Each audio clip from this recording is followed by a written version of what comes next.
dar dicas de trânsito para a gente. Nosso vídeo foi fantástico, professor. Boa tarde. Que bom. É gratificante quando você percebe a aceitação do social de uma informação que é válida para todos nós, né? E é gostoso a gente poder contribuir, retribuir todo esse afeto social, né? E como nesse vídeo, né, a sua ideia seria explorar o pedestre, a faixa de pedestre. Eu sinto assim, muita dificuldade com a faixa de pedestre. E também não eu como pedestre, mas como motorista também, que muitas vezes eu não sei qual que é o meu limite ou qual que é o limite do pedestre. Ou muitos pedestres não sabem qual que é o limite dele. Então, a gente queria assim, muito que você nos explicasse, desse essas dicas para os nossos ouvintes. Vamos lá então, Roseli.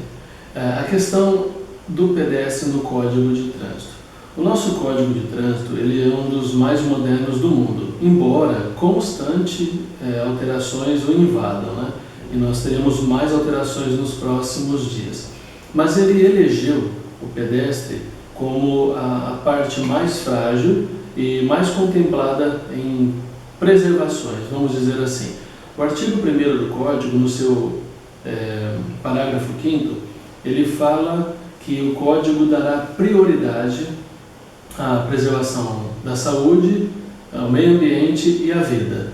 Tudo isso engloba, num contexto só, o gênero humano. Então nós temos ali a questão do artigo 29, que fala que os veículos de grande porte respeitarão os menores e ambos irão zelar pela incolumidade do pedestre. O que seria essa palavra incolumidade?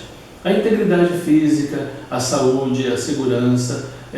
Por quê? Porque você tem uma competitividade desleal, ou seja, você tem um veículo que é uma massa em movimento e o físico de qualquer cidadão, que vai desde uma criança, um recém-nascido, a uma pessoa da melhor idade.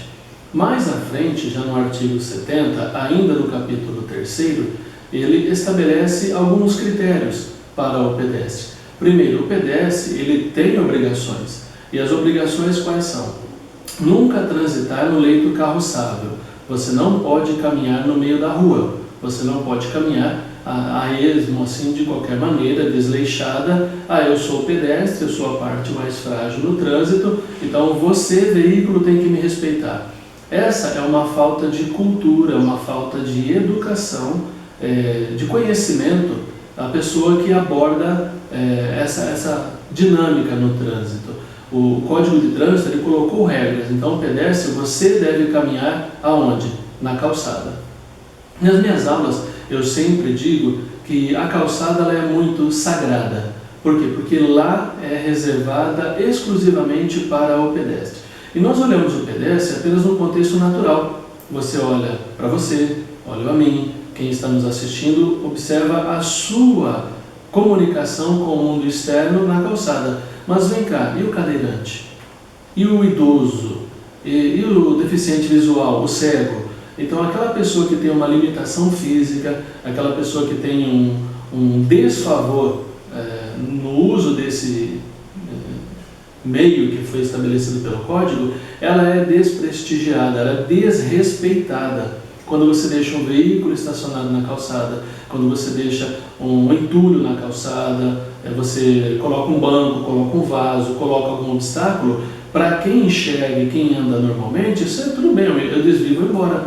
Mas é aquele que tem uma limitação. Então, um banquinho, um banco de areia, alguma pilha de tijolos, ela compromete e muito a vida dessas pessoas. Um cadeirante não passa por ali. Ele é obrigado a ir para o leito carroçável, podendo ser vítima de uma fatalidade. Outra questão é uma mãe que está com um carrinho de bebês e de repente na calçada ela encontra um obstáculo, uma moto estacionada na calçada. Ela se vê obrigada a ir para o leito carroçável, colocando em risco a vida dela, a vida da criança, porque alguém colocou a moto na calçada. Então o pedestre ele tem que buscar os seus direitos, ele tem que clamar os seus direitos. E quem pode socorrer o pedestre? A fiscalização e o poder público. Então a fiscalização ela tem um papel fundamental de zelar por isso. O veículo está estacionado na calçada, o policial, o agente de trânsito, ele não tem que ir lá bater palma, olha, tira o veículo aqui porque isso está atrapalhando. Não, isso é lei, é impedimento. Então colocou o veículo, é feita a autuação e também a remoção para o pátio. E nós não gostamos de fiscalização, ninguém gosta de ser fiscalizado, observado, ninguém aceita isso. Você tem os holofotes direcionados à sua conduta e isso incomoda.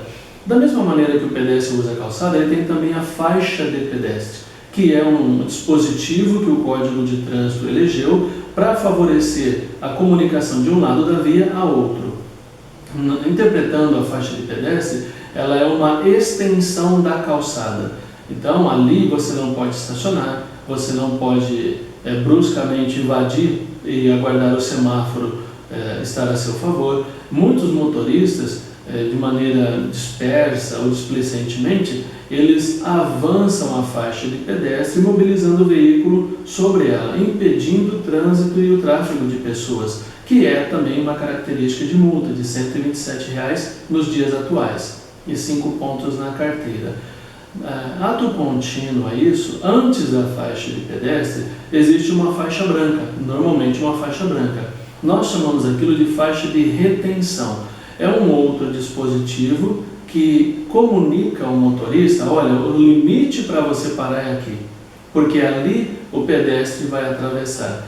Então, existem cidades em que aproveitaram essa faixa de retenção e colocaram uma faixa exclusiva para motos, antes da faixa de pedestre. É uma maneira de aproveitar a locomoção e a flexibilidade que a motocicleta oferece.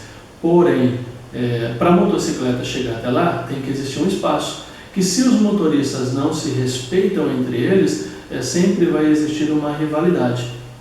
E o pedestre, ainda falando sobre semáforo, existe um dispositivo no Código de Trânsito que ele é bem incisivo. Onde há semáforo para pedestre, ele não pode atravessar antes do acionamento desse equipamento. Ou seja, o semáforo está vermelho para o veículo que vem sentido bairro centro e está verde para quem está sentido bairro.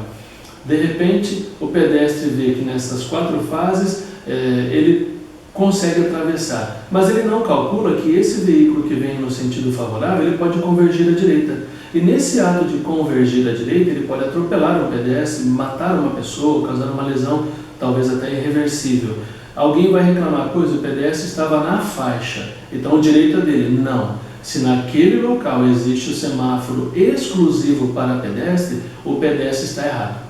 Mesmo que ele seja mais favorável no código, mesmo que ele tenha todo esse benefício que a lei lhe oferece, esse mecanismo, ele não tem o direito que a lei lhe reserva. Ao contrário, ele estará obrigado a indenizar o dono do veículo, ele estará obrigado a indenizar até, se for oferecida uma proposta de indenização pelas despesas gastas com relação ao tratamento dele, isso não é proibido. Por quê? Porque ele causou a própria lesão de maneira indevida, displicente, culposa.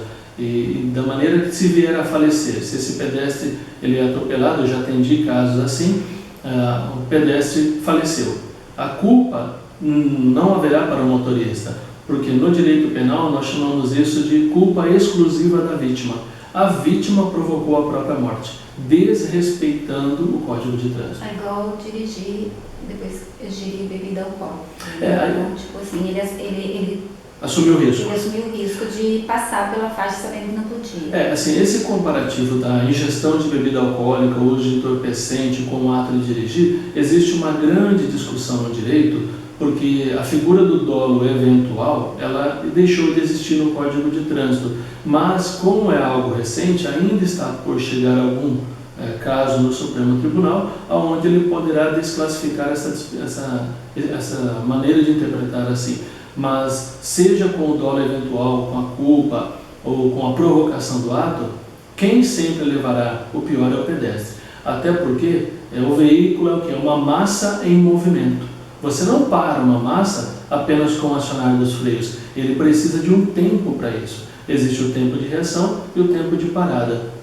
Até ver, iniciar a frenagem e imobilizar o veículo, isso demanda metros até. E nesse meio tempo pode causar uma colisão fatal. Por isso que o pedestre deve respeitar a calçada, a faixa de pedestre e o seu tempo para exercer esse direito de cidadania que ele possui.